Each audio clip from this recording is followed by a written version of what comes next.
If your go-to oral move is something you saw in porn, we have questions. Technique matters, but not if you're skipping the basics, like listening. It's time we talk about oral sex that actually works.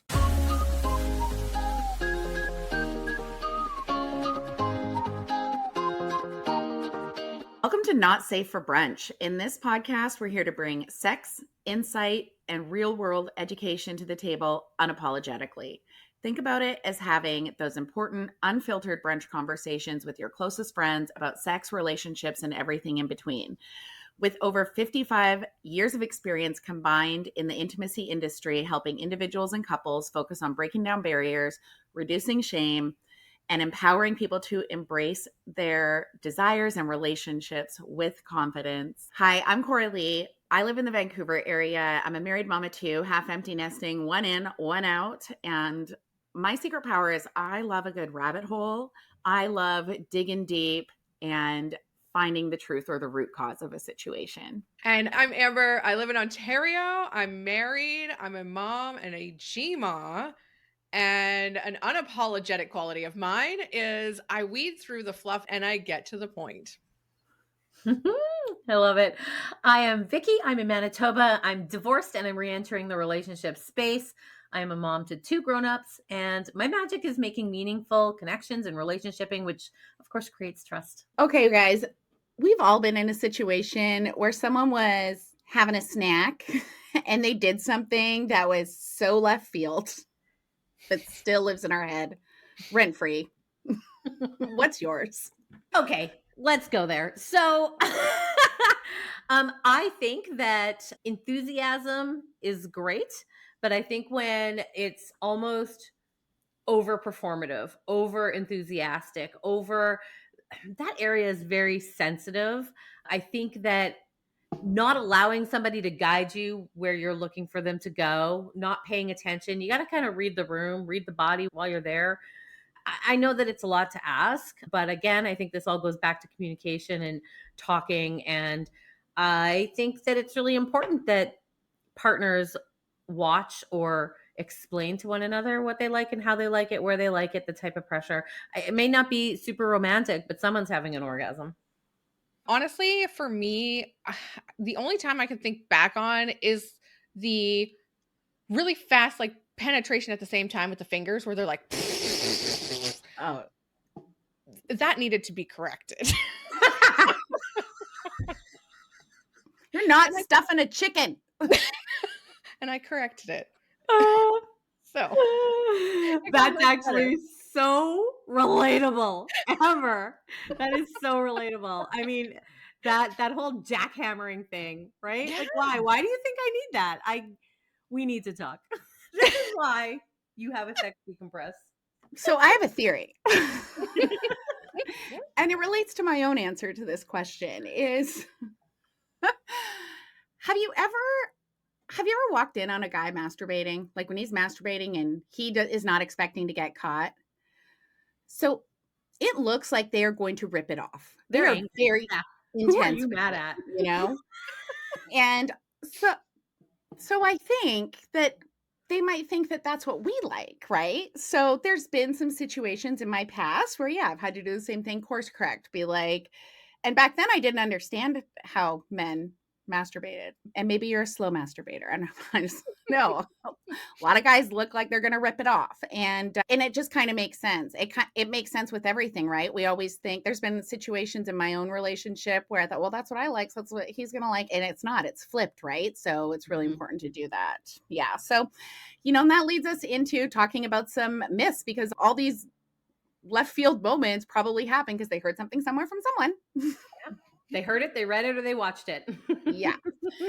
So 70 to 90% of women need clitoral stimulation to orgasm, which is a large amount of women, because I can't think of the stat off the top of my head, but over 90% of men climax from penetration. So it makes sense that they wouldn't understand that. Most of us don't, right? So Right. Oral sex stimulation down there, super important. Don't leave it out. And another thing is, and this is a personal pet peeve, oral sex is not foreplay. It's called sex. It's not called oral foreplay. It's sex. Foreplay, it's not foreplay if you kiss for 2 minutes and then he goes down on you. That's not foreplay. You got to warm up. You got to get down there. Maybe sometimes, but it's not really a warm up. Other things are the warm up, gentle rubbing, all that other stuff. We'll get into that stuff. Anyways, there's also so many porn tropes to unlearn, like the jackhammer, or they do the jackhammer with their tongue. Yeah. And listen, I think that there's going to be a very small percentage of women who are going to go like, that is how I like it. And again, I just think that especially, let's say it's a new relationship. Let's say you're trying something for the first time. Just go in slow, take it easy, work your way up, listen to the room. We're going to guide you in whatever direction, just like I expect. And I will say that I got some heat on this on YouTube, but I also expect you to tell me, right? If you like it a certain way, I want to know, because just as much as you want to please me, I want to please you. Just say the words, just guide the body, the mouth, the whatever. That's it. Stop. I hate non-communicative sex. Makes me mad. Get out some of those flashcards. Yeah. Can't talk right here. Yeah, totally.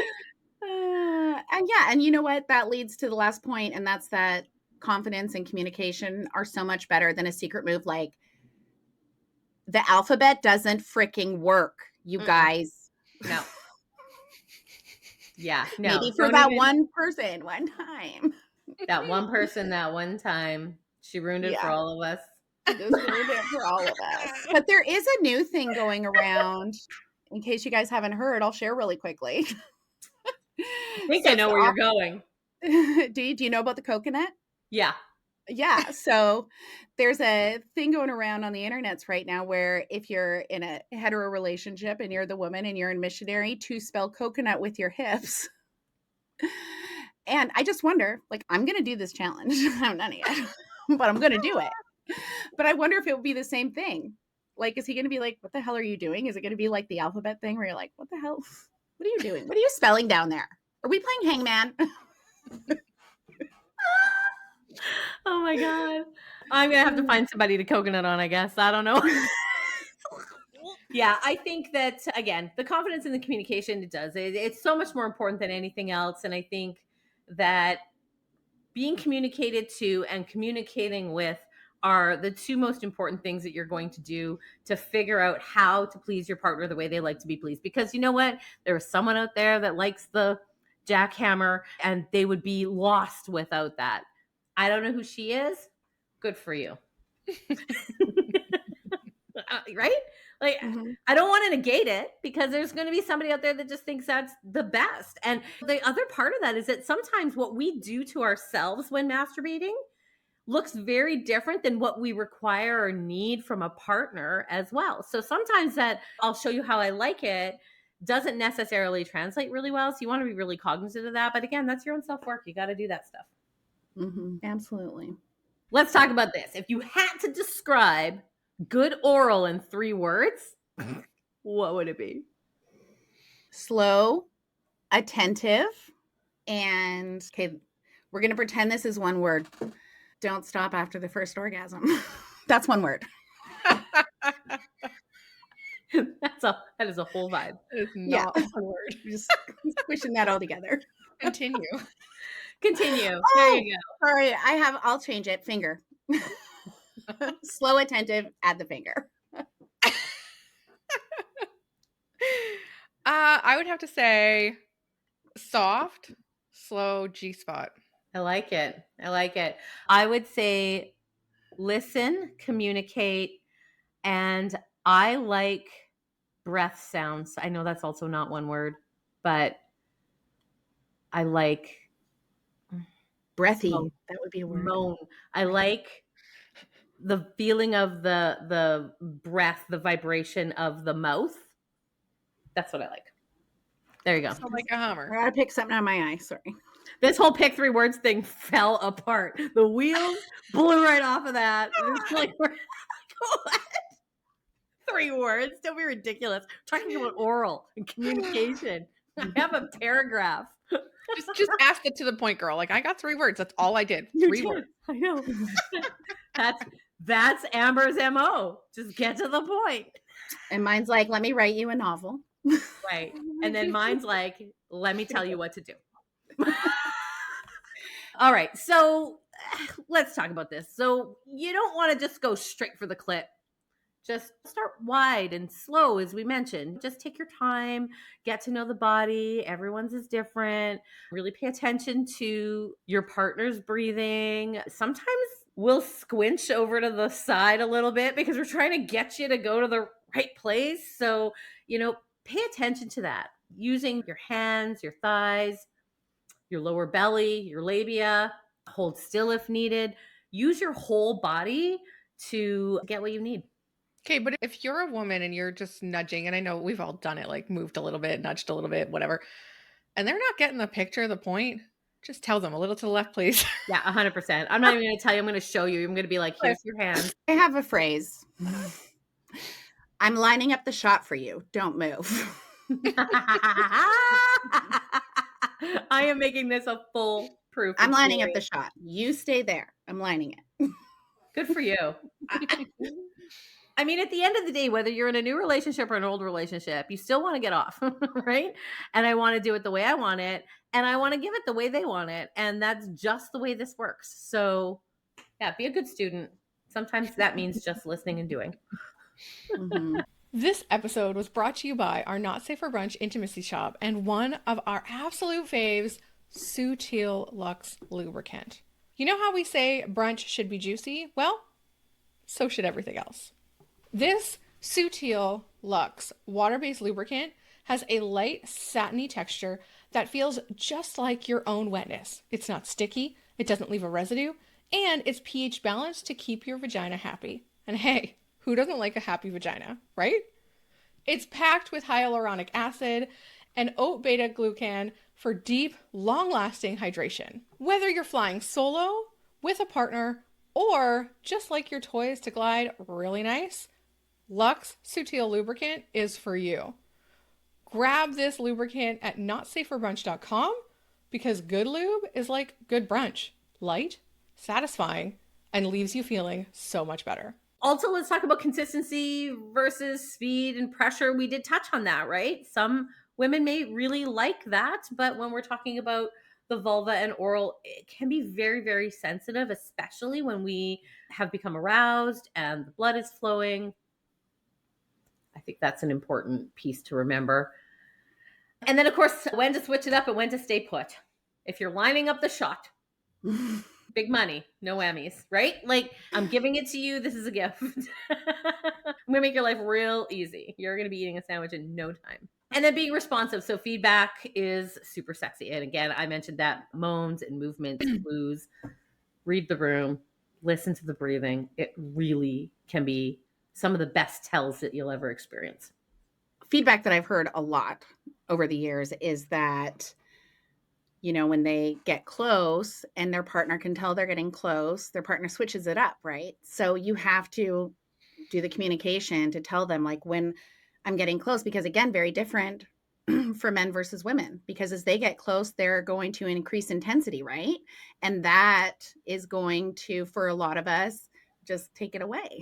Like, it's going to move it down, right? So it's that steadiness and staying there and remembering you're different people. You're stimulated differently. So to just, I love that too. Like, as long as we haven't declared this an edging session. Yeah. Right? If we have declared this an edging session, we know what the script is, right? But if that has not been declared, if I tell you don't move, you best not. Best not to move. Yeah.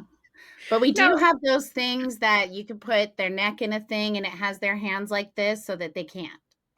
Also true. And sometimes required. Oral sex can be a little awkward. So we're going to make it a little less awkward. But first, want to know, what's something you wish more people said out loud about oral sex? Something I wish more people said out loud about oral sex is that they enjoy it, that they do it. that they like it, that they like to give it, or that they like to receive it. Because I think a lot of people feel like they shouldn't. There's so many people who've been raised or just live completely different lives than we do, that haven't had the experience of, it's not a shameful thing, it's not a dirty thing, it's not a gross thing. And I just think if more people talked about it in general. Well, and whenever we're louder about something, it just makes it more commonplace and it makes it easier. I'll take the partner angle. I think that oral sex shouldn't be that once in a while gift, or that, something that you receive at a particular time. Or I think that oral sex should be a regular part of the routine. And that isn't necessarily for everybody, but I just think that a partner that wants that regularly needs to be loud about that so that they can receive it. Because I think it seems like it's in addition to, or especially for women. I think for men, receiving oral is, no, I don't want to say expectation, but I think that it's sort of like that's happening often. That's just something that they assume that they're going to experience that during a regular sesh. And I think that as women, it's often suggested, or maybe there's a feeling of it being secondary. I disagree. Oh, I do. It's definitely not like that in my bedroom. Yeah. Because here's the difference. Almost every man can climax from sex. Women can't. So if we need oral sex to have that orgasm first, that's going to happen. Because if I don't have one, you're not having one. And that's I go, you go. That's right. And again, not 100% of the time. Sometimes I don't want one. And that's fine. Whatever. But yeah. I'm gonna now, because I'm like, damn, Vicky, call me out. Anyway, if you haven't watched the BJ episode, go back to that. But it'll be linked in the show notes. I wish that people would talk about it like in their relationship. I don't think, okay, sure, with your friends, your girlfriends, whatever. But I think it's really important to talk about it in your relationship and what's really important to you and to your partner. I don't necessarily personally like getting oral either. So well, look at, you're balanced at least. Yeah, I know.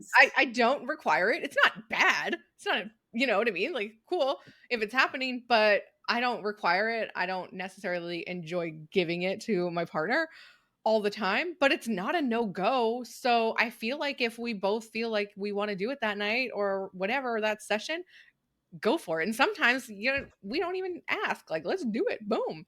But I think that knowing where your partner sits on the, yes, like, you guys got to find a level playing ground there. And I think for myself and my partner, we have. Of course you have. And if we haven't, he hasn't told me otherwise. We're open communication. So I think that that's important. I think it just needs to be talked about. What do you like? How often do you like it? I'm not a special occasions person either, though. Like, I'm not like, it's your birthday, let's do it. Yeah. Mm-hmm. But no. Yeah. No, I hate that. Mm-hmm. I think that there are lots of couples that could just have oral and walk away, not even have penetration. They'd be like, Absolutely. This is great. Yeah. Peace out. Right? Like, and like Coralie said, I don't always need to either. Now, as women, that's quite often the case, is where we have a lot of enjoyment just from the action as opposed to from the finish. And there are some men that are like that as well. And I mean, I just think that we just need to have a little more grace with each other. Well, and I think it's just important, right? Encourage that feedback. Try and reduce the shame around it, because a lot of people might feel shame around it, especially if you're raised in a household that might be like, oh, it's not okay to touch yourself, or whatever that might look like, right? Right. And just helping you and your partner be more comfortable with it. Like, if you love it, talk to your partner about it. And there's probably a compromise. Because had my husband said, I really want it more often, okay. It's not my favorite thing to do, but all right. I'll figure it out. Right? So I don't know. I think it's important to give your partner guidance as well, like, without killing the vibe. Have it outside the bedroom if you feel like you need to, just to make it less awkward. Yeah. The other part too about killing the vibe, I mean, I'm a firm believer in the words that we use matter. And I think that don't do this, or don't touch me here, or don't this. The don't is traumatic. So it would be more on the affirmative side. I love it when you do this. I love it when this happens. I love to do this to you. How do you feel about that? Be affirmative. Please take the negative away. No more don'ts. And I love the little humor. Yeah. Yeah. Oh, if I'm not laughing in the bedroom, you're doing it wrong. Yeah, like Mm-mm. have some little playfulness, have some funniness about it. A little too much teeth there, honey. You know what I mean? That's okay. I get that. Yeah. Maybe not your first time out. Remember, guys, Yeah. I'm dating. Yeah. Yeah, not the first time. You don't laugh the first time. I'm in a long-term committed relationship. Yeah, yeah. Like, I don't think that's gonna work with just lay off with the teeth. Next thing you know, they're gone. That's it. Finished. Mhm. I think talking about, your body too, like taste, smell, body stuff. Yeah. We're grown people. We're adults. It's okay. Like, I mean, go shower if that's a thing for you beforehand, freshen up, whatever that looks like. But talk about it. Like, if you're like, you might want to go shower, honey. I don't Yeah. think it's a bad idea. Yeah, it's okay to have standards. And, going back to the BJ episode, I got a lot of slack for being like, it has to be clean. He can't have shit that day. Like, that's just who I am. I'm a freaking germaphobe, and there's nothing wrong with that. People are like, oh, what if he did that too? Fine. Cool. Yeah. Like, Yes. honestly, I'm more concerned. I'm like, no, I haven't Right? showered. He's like, anyways. Yeah. Ridiculous. Nope. That's Too so personal true. there. Yeah. No. And that's so funny. It's so funny because I think that men are like, what if he did that to you? I'd be like, Yeah. I've already done it. I've already Yeah. cleaned myself before this happened. So Yes. Mhm. Yeah. And I would expect it, guys. Like, Yeah. I would expect a partner to say, this is my preference. And if I'm going to and want to engage in this, I'm going to jump through the hoops just as much as I expect you to jump through the hoops. So this double standard bullshit that people are giving us heat about, it's crap. It's not happening. We get it. We're grown women. We're not assholes. Like, stop it. Stop it. But anyway, I think it's fun. I think that it's okay to have the conversation. And if you need me to jump through a hoop to do a thing and I want it, I'll find that hoop. Watch me. Hold my beer. Mhm. Yeah, you can go have a shower. You got a nice shower head. You can warm up, clean things up, Yeah. get back to work. Mhm. Back to work. Oh my goodness. And you know what? I think that it's okay to note here that it's okay to not be in the mood. And it's okay to say, no, let's try this again another time. Or Mhm. not today. It's okay. And both ways. Yes, Mhm. I think it's okay.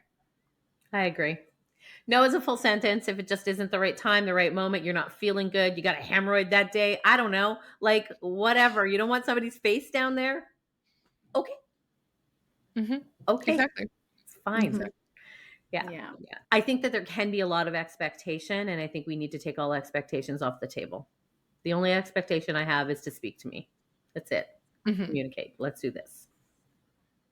And Mhm. some people might like, we had this conversation off the podcast because Corley had kind of said, oh my gosh, Amber, did you have some kind of trauma or something? I don't want to like poo poo on your not liking oral. And I'm like, no, like that's not the case. But for some people, that could be the case where they Mhm. had trauma, there maybe was abuse, they have body images, and it may cause that low desire or not even like they don't want to be touched in that way or they don't want to touch you in that way because it brings back something. Right. And I think that needs to be a conversation, especially when you're in a committed long-term relationship, and be open and honest with your partner as to why, and it's not them, or maybe go through therapy. And if you're not in a committed long-term relationship and he tells you no or she tells you no, then the answer is no. And you just say, great, how do we redirect now? Where do we go from here? You don't need to dig deep when you're, when Yeah. it's new and fresh and whatever. Yeah. Yeah. And just to be clear, if you are committed, it's still no, but you're probably going to talk about it and explore more. Right. Just because I know we'll get some snarky YouTuber. Put that in I there. love how much they love us, though. Let's just I say. know. But yeah, that absolutely bared repeating. If there is trauma, whatever, even the body image stuff, like you said, maybe it's just that you're just not into it, right? The no doesn't matter where it comes from. Again, if you're in a committed relationship, then it becomes a conversation. And if you're not in a committed relationship, you're just out there doing your thing, then no is just no. And I think that that's okay. And I think that we're not entitled to know everybody's shit. Yep. Just hear it and And if respect it. if what you really want to do in a new relationship is a no, that's probably not the relationship you want to be in. Right? Could be. Okay, too. Yeah, absolutely. That's That why could be a waiting tell. till marriage for sex is bad.